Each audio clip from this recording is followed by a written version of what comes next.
ക്രിസ്തുജ്യോതി വിശ്വാസ പരിശീലന കേന്ദ്രം ഇടുക്കി രൂപതയുടെ first time examination 2026-27 Sunday catechism class 6-ന്റെ ചോദ്യോത്തര പരിപാടികളിലേക്ക് സ്വാഗതം.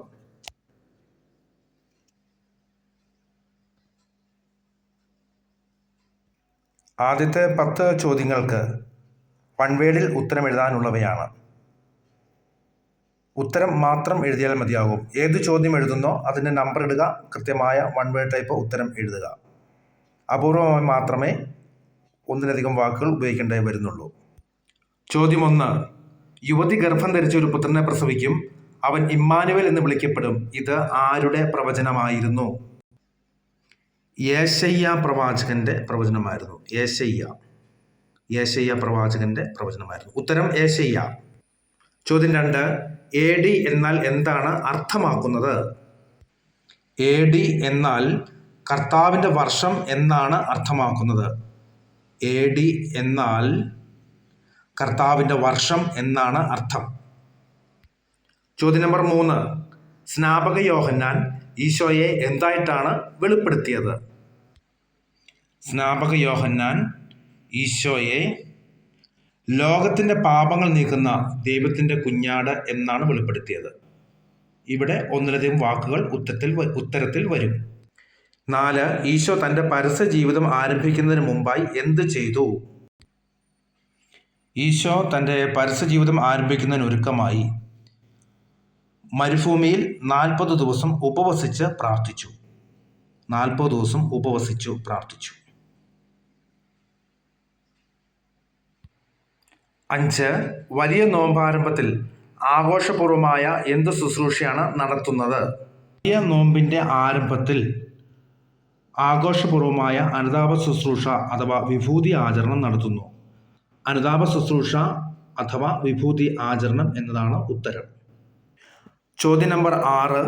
എന്തു പറഞ്ഞുകൊണ്ടാണ് ഈശോ തളർവാദ രോഗിയെ സുഖപ്പെടുത്തിയത്? തളർവാദ രോഗിയെ സുഖപ്പെടുത്തിക്കൊണ്ട് ഈശോ പറഞ്ഞത്, നിന്റെ പാപങ്ങൾ ക്ഷമിക്കപ്പെട്ടിരിക്കുന്നു.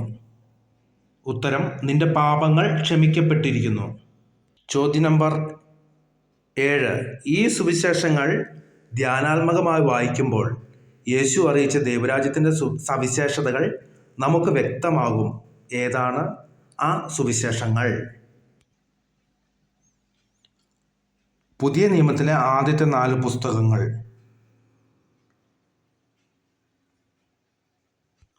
വിശ്വസിച്ചാൽ നീ ദൈവമഹത്വം ദർശിക്കുമെന്ന് ഞാൻ നിന്നോട് പറഞ്ഞില്ലേ? ഈശോ ഇത് ആരോടാണ് പറഞ്ഞത്? ചോദ്യം നമ്പർ 8. ഉത്തരം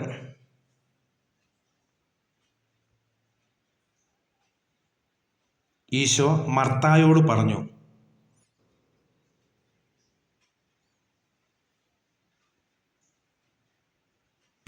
ചോദ്യം 9.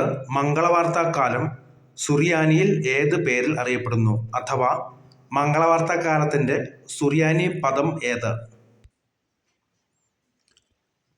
സൂബാറ. മംഗളവാർത്താക്കാലത്തിൻ്റെ സുറിയാനി പദം സൂബാറ. 10. സീറോ മലബാർ സഭയിൽ ജനുവരി 6-ാം തീയതി ആചരിക്കുന്ന തിരുനാൾ ഏതാണ്? ദനഹാകാലം. ദനഹാ തിരുനാളാണ് ഈശോയുടെ മാമോദീസ അനുസ്മരിക്കുന്ന തിരുനാൾ. ഇത് ജനുവരി 6-നാണ് തിരുസഭ ആഘോഷിക്കുന്നത്. ദനഹ.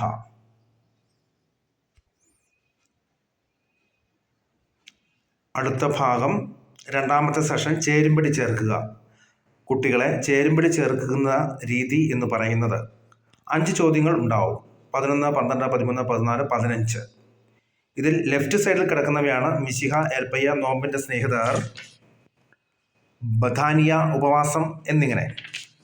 ഇതിന് നിലവിൽ ക്വസ്റ്റ്യൻ പേപ്പറിൽ കിടക്കുന്ന റൈറ്റ് സൈഡിൽ കിടക്കുന്ന ആൻസർ ശരിയല്ല. അപ്പോൾ നിങ്ങൾ ചെയ്യേണ്ടത് ഇവയ്ക്ക് ചേരുന്ന ശരിയായ പദം റൈറ്റ് സൈഡിലേത് കൃത്യമായത് തിരഞ്ഞുപിടിച്ചെഴുതുക എന്നുള്ളതാണ്. വളരെ എളുപ്പമാണ്. നിങ്ങൾക്ക് ഒന്നുകിൽ 11, 12 അങ്ങനെ നമ്പർ ഇട്ടിട്ട് ആ നമ്പറിന് ചേരുന്ന കൃത്യമായ ഉത്തരം മാത്രം എടുത്തെഴുതിയാൽ മതിയാകും. മറ്റൊരു രീതി മിശിഹ എന്നെഴുതി ഹൈഫൻ ഇട്ടിട്ട് അതിൻ്റെ നേരെ കൃത്യമായ ആൻസർ എഴുതുന്നു. അങ്ങനെ ബാക്കിയുള്ളവയും ചെയ്ത് പൂർത്തീകരിക്കുന്നു. ചേരുംപടി ചേർക്കുക. മിശിഹ. ഉത്തരം അഭിഷേകം ചെയ്യപ്പെട്ടവൻ. ഏൽപ്പയ്യ.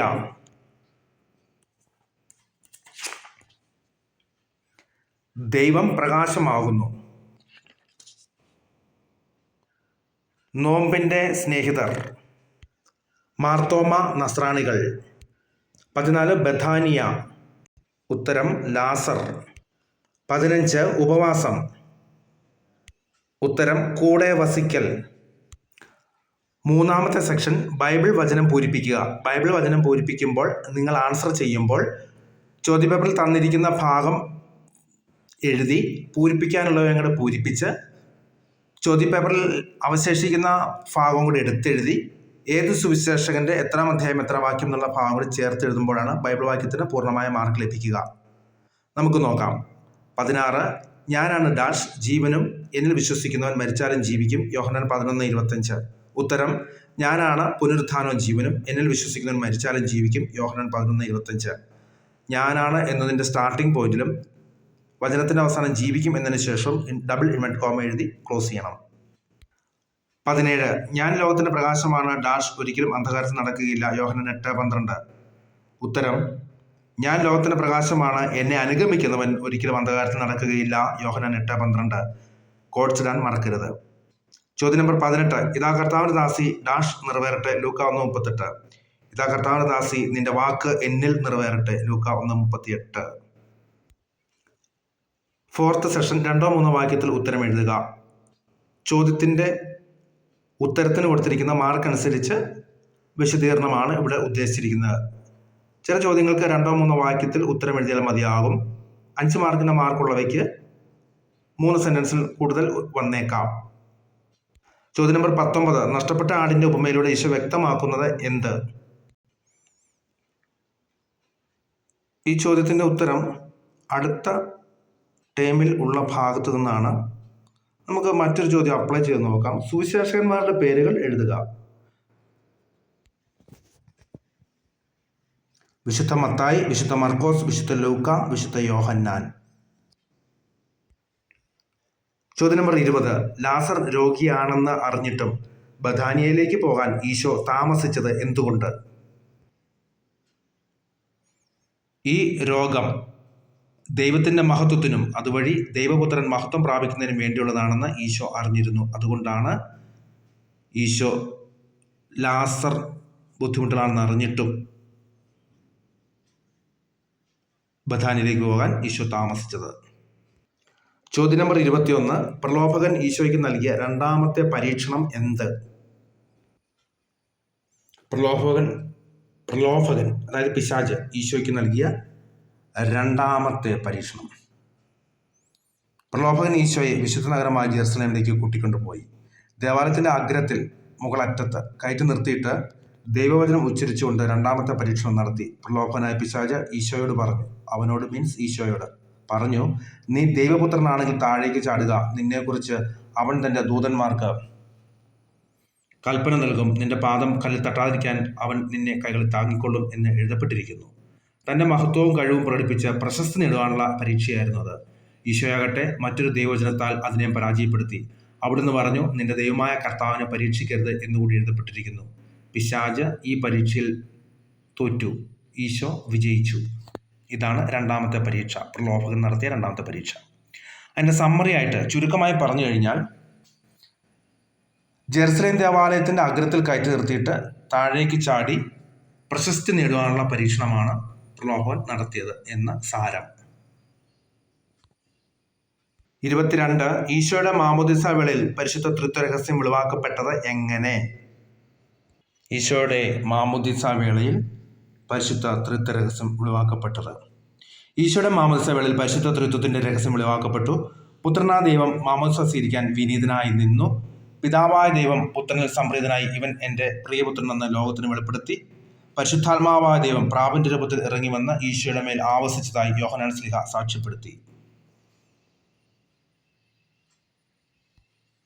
അങ്ങനെ മനുഷ്യബുദ്ധിക്ക് അഗ്രാഹ്യമായ രഹസ്യത്തെ നമുക്ക് വെളിപ്പെടുത്തി തരാൻ ദൈവം തമ്പുരാൻ തിരുമനസ്സായി. ചോദ്യം നമ്പർ 23 നമസ്കാര പുസ്തകത്തിൽ നിന്നും അല്ലെങ്കിൽ ചെറിയ വേദപാഠത്തിൽ നിന്നുള്ളതാണ്. കുമ്പസാരത്തിനുള്ള ആവശ്യമായ കാര്യങ്ങൾ 5 എഴുതുക. ഇത് ചെറിയ വേദോപദേശത്ത് ക്രിസ്തുമത വിശ്വാസ പരിശീലന കേന്ദ്ര ഇടുക്കി രൂപതയുടെ ചെറിയ വേദോപദേശത്തിൽ പാഠഭാഗത്ത് നൽകിയിട്ടുള്ളത് നമുക്ക് നോക്കാം. അനുരഞ്ജന കൂദാശയ്ക്ക് അഥവാ കുമ്പസാരത്തിന് ആവശ്യമായ കാര്യങ്ങൾ 5. 1. പാപങ്ങളെല്ലാം ക്രമമായി ഓർക്കുന്നത്, പാപങ്ങളെക്കുറിച്ച് പശ്ചാത്തപിക്കുന്നത്, മേലിൽ പാപം ചെയ്യലെന്ന് പ്രതിജ്ഞ ചെയ്യുന്നത്. 4. ചെയ്തുപോയ മാരക പാപങ്ങളെങ്കിലും വൈദികനെ അറിയിക്കുന്നത്. 5. വൈദികൻ കൽപ്പിക്കുന്ന പ്രായശ്ചിത്തം നിറവേറ്റുന്നത്. ക്വസ്റ്റ്യൻ പേപ്പറിലെ 5ാമത്തെ സെഷൻ, അതായത് ലാസ്റ്റ് ക്വസ്റ്റ്യൻ 24. പഴയ നിയമത്തിലെ ആദ്യത്തെ 15 പുസ്തകങ്ങളുടെ പേര് എഴുതുക. ബൈബിൾ, അതിൻ്റെ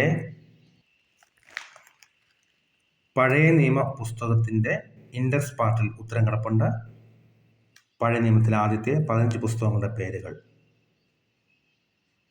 നമുക്കതൊന്ന് നോക്കാം. ഉൽപ്പത്തി, പുറപ്പാട്, ലേവ്യർ, സംഖ്യ, നിയമാവർത്തനം, ജോഷുവ, ന്യായാധിപന്മാർ, റൂത്ത്, 1 സാമുവൽ, 2 സാമുവൽ, 1 രാജാക്കന്മാർ, 2 രാജാക്കന്മാർ, 1 ദിനവൃത്താന്തം, 2 ദിനവൃത്താന്തം, എസ്ര. ഇത്രയുമാണ് ആ 15 പുസ്തകങ്ങളുടെ പേരുകൾ. ക്രിസ്തുജ്യോതി വിശ്വാസ പരിശീലന കേന്ദ്രം ഇടുക്കി രൂപതയുടെ 2026-27 വർഷത്തെ 6ാം ക്ലാസ്സിലെ ഫസ്റ്റ് ടൈം എക്സാമിനേഷൻ സൺഡേ കാറ്റഗിസത്തിൻ്റെ ചോദ്യോത്തര പരിപാടികൾ ഇവിടെ അവസാനിക്കുന്നു. ഏവർക്കും നന്ദി.